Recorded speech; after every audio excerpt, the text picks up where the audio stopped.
Merci d'être avec nous sur France 3 Nord-Pas-de-Calais et France 3 Picardie. Vous êtes encore une fois au bon endroit. Bonjour Corinne. Bonjour Jean-Luc. Vous m'accompagnez aujourd'hui pour ce samedi, vous qui va nous emmener dans l'espace, mais aussi dans l'histoire.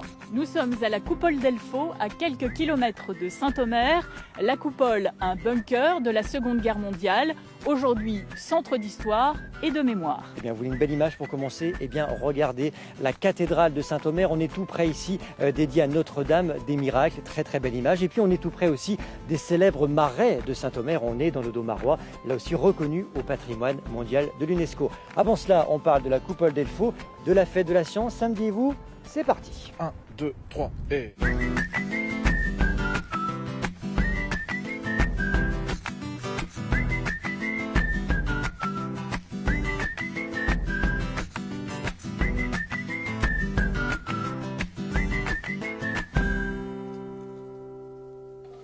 Et si nous vous emmenions pour un cours très particulier, décollage pour Saturne, Mars et les autres planètes, c'est à la Coupole d'Elfaux que nous allons vivre avec vous la fête de la science, embarquement immédiat pour un samedi et vous, la tête dans les étoiles. J'ai appris que les planètes, ça tournait autour du Soleil et que le Soleil, c'était une étoile centrale. Les planètes, ça me plaît parce que les couleurs, elles sont assez jolies. J'aimerais bien aller dans l'espace pour voir la planète et le Soleil. Voilà, toute l'équipe de Samedi et vous a donc pris la route du Pas-de-Calais ce week-end. Donc Elfaux, près de Saint-Omer, à une soixantaine de kilomètres de la Picardie, à 2 heures d'Amiens et à 1 heure de Lille. Nous sommes installés à la Coupole d'Elfaux à l'occasion de la fête de la science. On en parle cet après-midi avec nos invités. Le journaliste scientifique Michel Chevalet, parrain de la Coupole d'Elfaux, est avec nous. Merci d'être avec nous. Michel et Julien Duquesne, le directeur de la Coupole, nous accueillent aujourd'hui. Bonjour messieurs. Michel Chevalet, je connais déjà la réponse, mais a-t-on fait un bon choix en venant s'installer ici à la Coupole d'Elfaux pour parler de la science? Pour vous, c'est un coup de cœur. Attendez, moi je dirais la Coupole, c'est un coup de cœur. Pour 2 raisons. Bon, la première, c'est que même, je veux vous rappeler que je suis né avec la guerre. Donc j'ai connu, étant enfant, l'occupation et puis les débuts de l'épopée spatiale. Même. Puis la deuxième, ayant fait, disons, un peu découvrir et aimer l'espace aux Français dans ma carrière à TF1, je me devais d'être là et de faire passer mon enthousiasme pour l'espace et de faire connaître la Coupole. Alors on se souvient de vos plateaux, comment vous vulgarisiez aussi la science. Et cette phrase, comment ça marche? Ici, c'est l'endroit qui... La phrase colle bien. On comprend mieux la science, quoi. Il y a tout. Enfin, il y a tout. Il y a tous les débuts, n'est-ce pas? Il y a d'abord un lieu historique, parce que c'est l'un des rares endroits au monde, pas le seul, où on a fabriqué les fameuses V2, mais c'est le seul où on voit encore ce qu'a été la formidable machine de guerre allemande, avec, il faut bien le reconnaître tout de même, les performances technologiques. Hein. Je mets de côté le côté humain, hein. je mets ça de côté. Donc ça, c'est le premier point. Et puis le deuxième, c'est que si aujourd'hui, il y a encore des Soyouz qui volent, c'est parce que il y a eu des V2. Voilà. Vous nous l'expliquerez tout à l'heure, vous êtes le parrain de la Coupole, c'est pour ça qu'on voulait que vous soyez avec nous aujourd'hui. Merci Michel Chevalet. Julien Duquesne, on en parlait avec Michel. Combien de visiteurs chaque année ici à la Coupole? Un peu plus de 150 000 maintenant, visiteurs uniques sur le lieu. Alors quand a été construit ce bunker et par qui a-t-il été construit? Eh bien, il est construit, alors on parlait de la conquête spatiale, ce qu'on apprend ici, c'est qu'elle ne démarre pas en 1957 avec le premier satellite, mais en 1942 avec la fusée V2, qui est inventée par un jeune homme, Wernher von Braun, il a 30 ans quand il la met au point. Et pour pouvoir avoir des lieux pour lancer cette fameuse fusée V2, puisque le but est d'aller détruire la capitale britannique, Londres, eh bien on crée un lieu, comme celui-ci, la Coupole, à partir d'octobre 1943. Donc c'est un lieu qui est créé par l'organisation Todt, qui est chargée des grands travaux d'Hitler. Et tout ce qu'on voit ici quand on vient à la Coupole, c'est un lieu qui a été fait en seulement 10 mois. Avec le camp les déportés de Dora, c'est très important ça. Alors oui, parce que la fusée V2, 1, il faut l'inventer, c'est Wernher von Braun. 2, il faut la lancer, c'est la Coupole. Et 3, il faut bien la fabriquer. Pour la fabriquer, c'est un camp de concentration au centre de l'Allemagne, le camp de concentration de Dora, où il y aura plus de 20 000 victimes sur les 60 000 déportés qui y passeront. Alors Michel Chevalet, il y a eu beaucoup de tentatives aussi, on voit les images et des échecs aussi avant de voir la première fusée réussir à décoller. Ah, mais ils ont tout découvert, ils ont tout appris. Juste une petite précision qui me semble importante, c'est que c'est vrai, à Dora, on fabriquait, on assemblait les éléments, on transportait le tout par chemin de fer, il y a encore la voie ferrée qui existe ici, et ici c'était le hall d'assemblage. Autrement dit, c'était le Cap Kennedy C'était le Cap Kennedy des V2, simplement pour des raisons de discrétion vis-à-vis de... Il n'y a pas de satellite pour observer, mais il y avait les avions. Le contrôle de l'air était assuré par les Alliés, et les Anglais et les Américains. Donc il fallait se mettre sous terre et se cacher dans une grotte. Et sur le dessus de la grotte, pour pas qu'elle soit détruite par les bombes, ben on a fait une grosse coupole blindée. On voit à l'extérieur encore. C'est ça que l'on voit à l'extérieur. Voilà, c'est pour bien situer. Donc, ici, c'était l'assemblage et le pas de tir. Mais ça a été interrompu par les bombardements. Et ces V2 n'ont jamais été envoyés sur l'onde d'ici.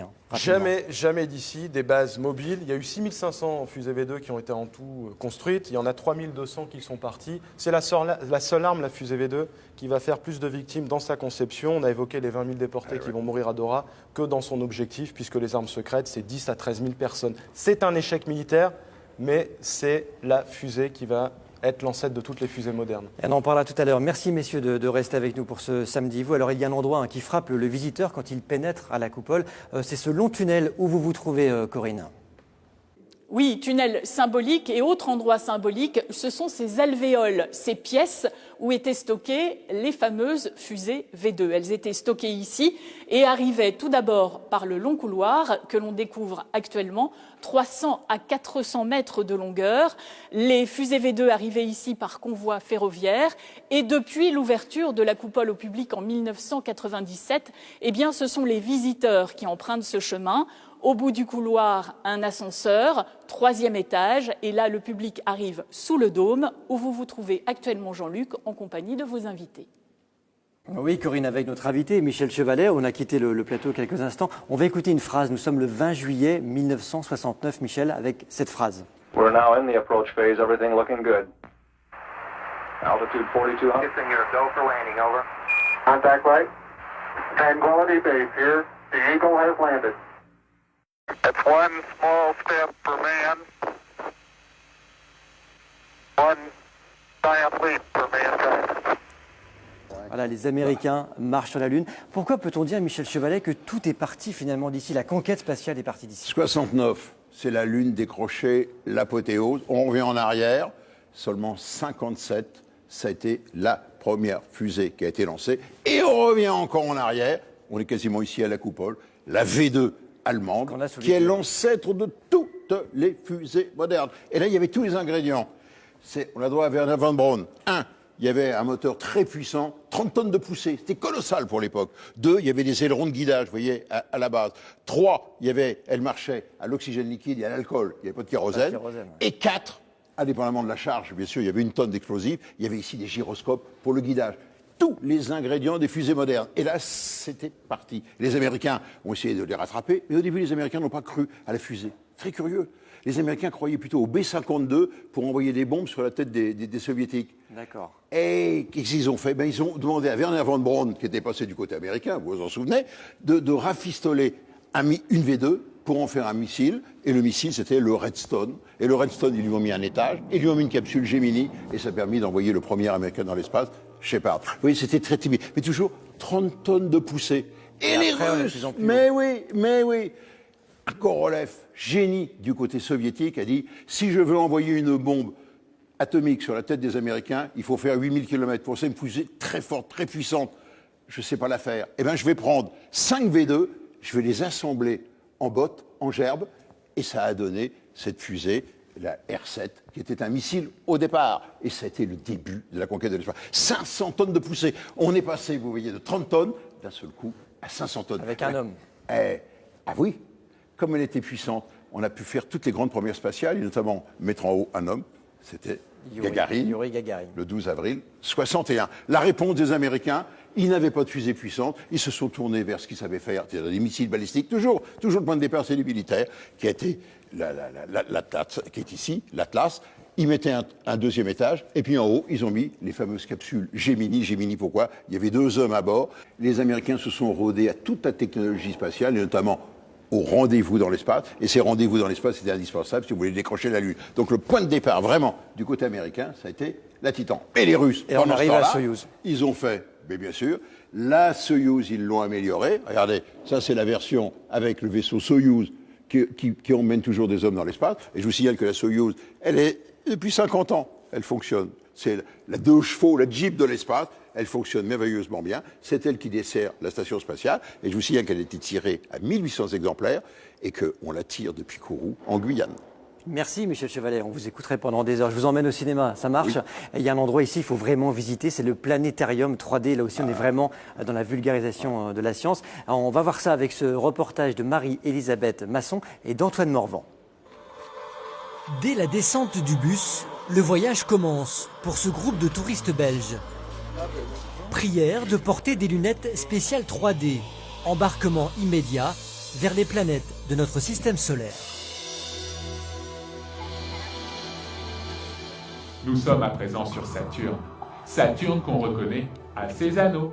Saturne, comme si vous y étiez, sensation assurée.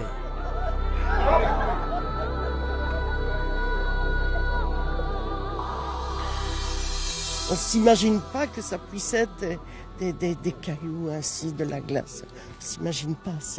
C'est bien de passer dedans, on réalise à quoi ça ressemble. La planète rouge, la planète Mars. C'est Nicolas qui est aux commandes d'un petit bijou de technologie. Parce que nous allons trouver les reliefs les plus impressionnants.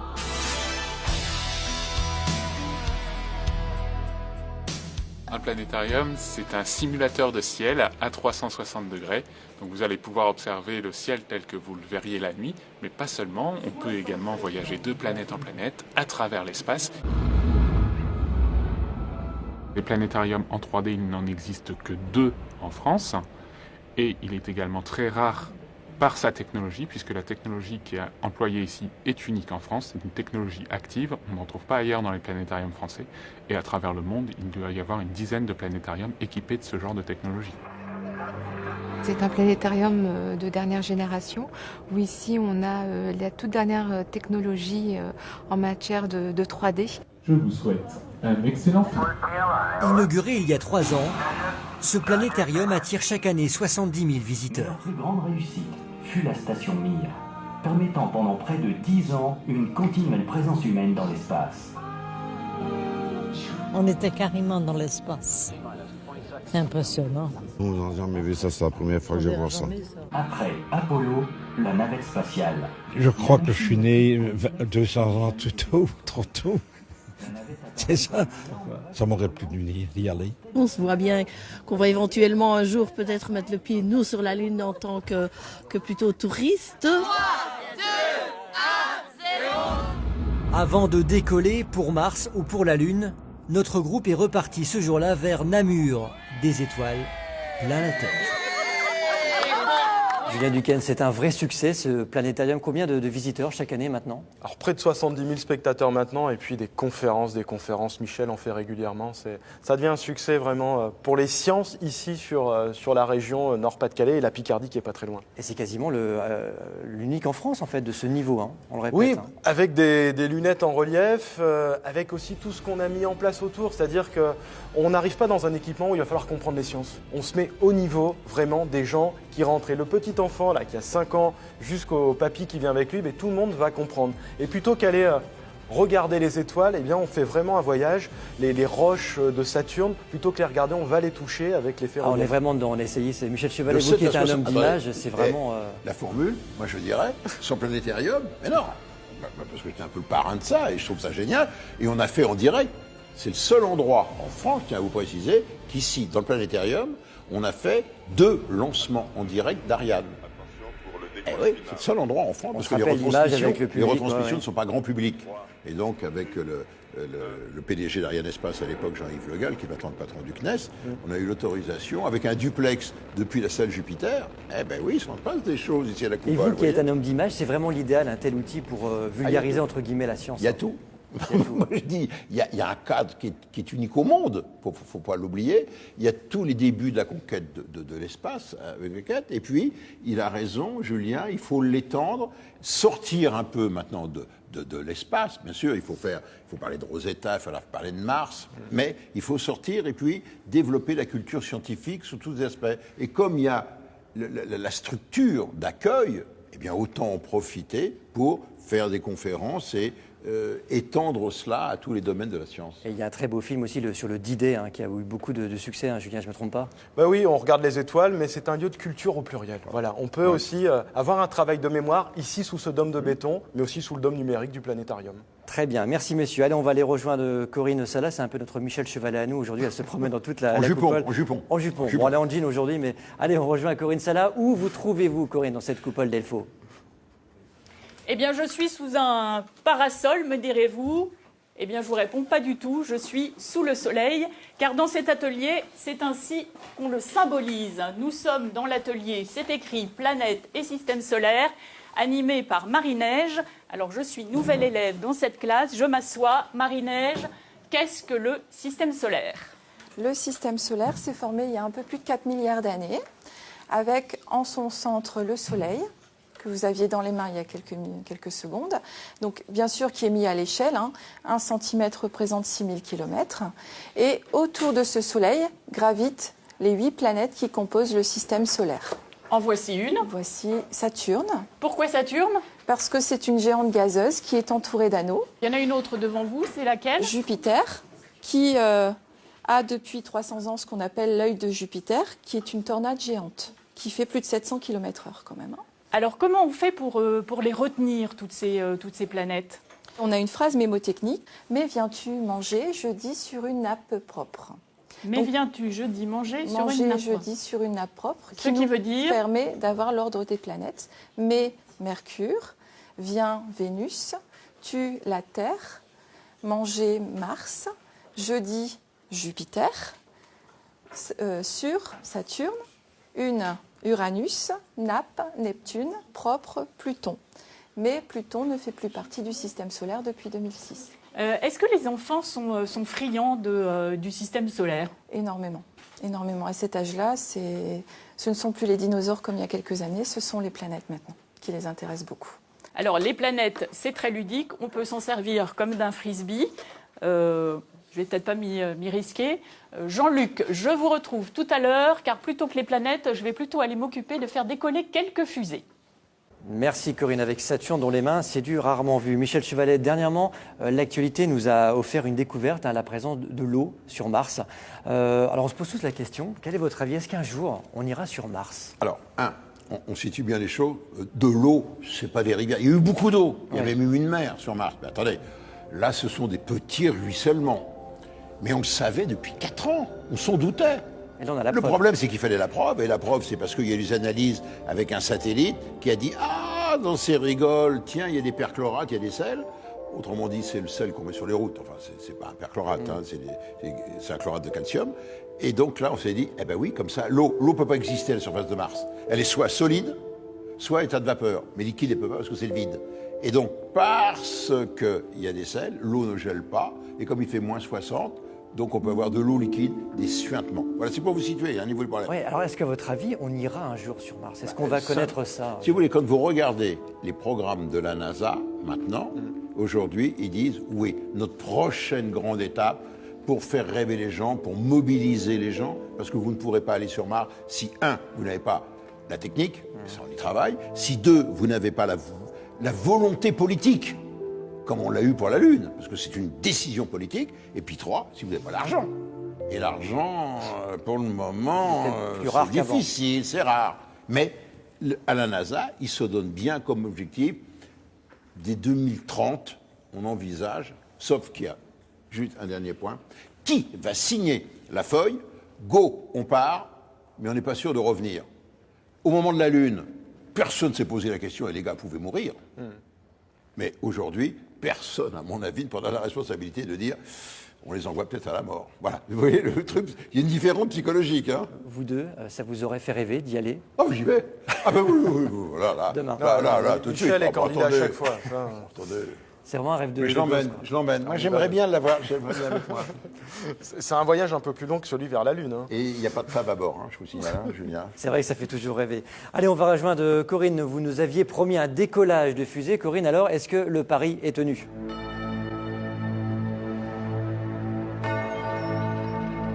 The countdown begins.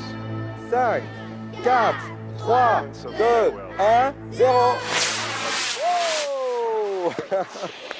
Bah celle-là, elle était pas stable, tu as vu? Alors, nous sommes sur le poste de lancement des fusées. C'est bien ça, hein, Martial? Exactement. C'est ici, donc, on fait décoller les fusées. Voilà. Alors, les ici... fusées, celles-ci, celles que vous avez fabriquées. Exactement. Alors, comment c'est fait? Alors, les enfants viennent de fabriquer des fusées, là, en une demi-heure de temps, avec des boîtes de lait usagées, des chemises cartonnées bleues, et puis un manchon de cuivre. Et ça leur permet de faire la structure de la fusée. Avec ça, déjà, on a de quoi faire une fusée qui peut atteindre des hauteurs. J'ai, moi, un petit propulseur que j'ajoute au dernier moment, ici. Et ils ont le poste de commande qui permet de l'allumer grâce à l'électricité. Ça veut dire que l'aérospatial, c'est simple comme un jeu d'enfant, finalement. Alors, jusque-là, oui. Et puis, il y a le propulseur. Le propulseur, c'est un peu plus compliqué, mais ça s'achète, ça se trouve. Et donc, c'est une belle initiation à ce qu'est la technique des fusées, la science. Alors là, justement, on est dans le cadre de la fête de la science. Est-ce que les enfants sont réceptifs, le fait, du coup, de vulgariser un petit peu les fusées comme ça? Ah oui, très, parce qu'ils sont dans un endroit très particulier. C'est l'endroit où devaient être lancées les premières fusées. Bon, alors, donc, ça, on va le donner à l'assistant, à l'assistant fusée. On est prêt quasiment pour le décollage. Là, c'est imminent. Alors, merci Léa. C'est une première, je n'ai jamais fait décoller de fusée. Comment ça marche? Alors voilà, je vais mettre d'abord en route le poste de commande. Là, il y a 12 volts qui vont démarrer l'allumeur. D'accord. Bon, pas de panique, simplement, on va tous compter ensemble de 5 à 0 pour bien regarder la fusée quand elle décolle. Au cas où elle n'est pas stable, il faut qu'on voit où elle va. Bon. D'accord, et moi j'appuie où? Sur le bouton rouge, c'est comme dans les films? Voilà, juste ici. En espérant que ça fonctionne, parce que c'est une expérience scientifique. On est tout cœur avec vous. Vous êtes prêts? 5, 4, 3, 2, 1, 0. Wow, voilà. Ah oui. Voilà, eh bien, elle a décollé, je crois. Hein, ouais, tout à fait. Merci Corinne. Mission réussie pour vous. Michel Chevalet, en quoi cette fête de la science, on voit les sourires des enfants avec les fusées, en quoi c'est important de fêter la science aujourd'hui? Moi, je trouve l'idée géniale. Attendez, il faut bien situer les choses. Bon, j'ai très ami avec Hubert Curien, qui était l'excellent ministre de la Recherche. Et un jour, Hubert Curien me dit, Michel, qu'est-ce que vous pensez si on célébrait la science? Il n'y avait pas la fête de la science, ça n'existait pas encore. Avant les années 80, ça n'existait pas. Avec le recul, ça paraît énorme dans un pays tout de même de tradition, de culture scientifique. Hein, parfois on l'oublie. Mais je dis, mais si. Et Hubert me dit, qu'est-ce que vous en pensez? J'ai dit, banco, moi je vous emboîte le pas. Donc on a travaillé là-dessus avec son équipe. C'est important aujourd'hui. Ah bah oui, mais je suis très content parce qu'au départ c'était une journée. Et c'est devenu la semaine de la science. Moi, je dirais, ça devrait être tous les jours la fête de la science. Voilà, c'est surtout ça. Et je dis, l'initiative est géniale. Et elle a essaimé dans d'autres pays. C'est que la recette était bonne, elle a été dupliquée. Et je suis très content que les laboratoires s'ouvrent, que les scientifiques accueillent le public et disent, bah, regardez, vous allez regarder par-dessus notre épaule, vous allez voir où passe l'argent du contribuable, parce qu'on coûte cher, la recherche, ça coûte cher, et c'est indispensable et nécessaire. C'est important, et c'est pour ça qu'on en parle aujourd'hui avec vous dans Samedi et vous. La fête de la science, c'est évidemment au-dessus de nous, mais c'est aussi sous la terre, n'est-ce pas Corinne? Vous êtes avec des enfants tout près des volcans, c'est ça? Alors Jean-Luc, depuis ce matin, la science est en fête, vous le savez, ici à la Coupole, alors avec des expériences, alors beaucoup de théories et puis aussi de la pratique. Alors par exemple ici, nous sommes au-dessus d'un volcan. Alors vous l'appellerez comme vous voulez, et nous allons tenter de mettre en avant le mécanisme de l'éruption volcanique. Alors comment on fait? Eh bien on prend du vinaigre blanc tout simplement, et je vais l'introduire ici, et normalement il va se passer quelque chose. Vous voyez Jean-Luc? C'est une éruption volcanique. Alors je ne sais pas si j'en remets, est-ce que je vais avoir une deuxième? Pas sûr. Hein. Ah si, un petit peu quand même. Voilà, alors il suffit juste d'avoir du vinaigre blanc, comme vous, hein, dans votre placard de cuisine, et vous pouvez tenter l'expérience chez vous. Aucun risque pour la santé. Voilà Jean-Luc, on vous laisse conclure sur ces belles images d'éruptions volcaniques. Voilà, merci Corinne, du vinaigre blanc pour les volcans, c'était pas mal. Merci Michel Chevalet d'être venu sur le plateau de Samedi et vous. Je viens du week-end, juste un mot pour terminer aussi. Quels sont les temps forts ici à la Coupole d'Elfaux pendant cette fête de la science? Alors nous, la fête de la science, Michel vient de le dire, c'est toute l'année. Mais pour ce qui est du week-end, on a une nouveauté. À partir de ce soir, 19h30, on a des bus qui partent, non pas dans un laboratoire scientifique, mais dans un laboratoire qui serait toute la région de Saint-Omer. C'est-à-dire que vous allez aller dans un bus avec les fenêtres occultées, avec un animateur scientifique scientifique sans savoir où vous allez et ce que vous allez voir. Le but, c'est qu'en 3h30, on puisse vous convaincre que les sciences, c'est important. Donc il y a ça, il y a un bus ce soir, il y a un bus demain. Et puis la cathédrale de Saint-Omer, qui est l'une des plus belles jamais construites, vous allez avoir quelque chose de magnifique, une visite mathématique autour du nombre d'or, du labyrinthe, de l'œuf de Rubens, bref, un nouveau regard. Je me permets de juste rajouter, l'idée est excellente, mais je disais, la science, c'est tous les jours, mais la science est autour de vous. Elle n'est pas que dans certains lieux, dans la vie courante. Dans le quotidien. Voilà, nous vivons dans un univers scientifique et technologique. Et on suivra cette fête de la science ici à la Coupole d'Elfaux aussi. Si vous voulez tout savoir sur Saint-Omer, rendez-vous le 25 octobre aussi dans notre magazine Pourquoi chercher plus loin. Donc ce sera dimanche à la rencontre de l'histoire. Merci à vous deux. C'est la fin de ce Samedi et vous, réalisé par Frédéric Fiolet, préparé par Judith Ambert, Marie-Noël Caillot et Vincent Dussossois. La semaine prochaine, samedi 16h15, on se retrouve à Berck-sur-Mer à l'occasion des 6 heures de char à voile qui fêtent leurs 50 ans d'existence. Ça sera du grand spectacle. Merci à vous messieurs. Très beau week-end sur France 3. À bientôt.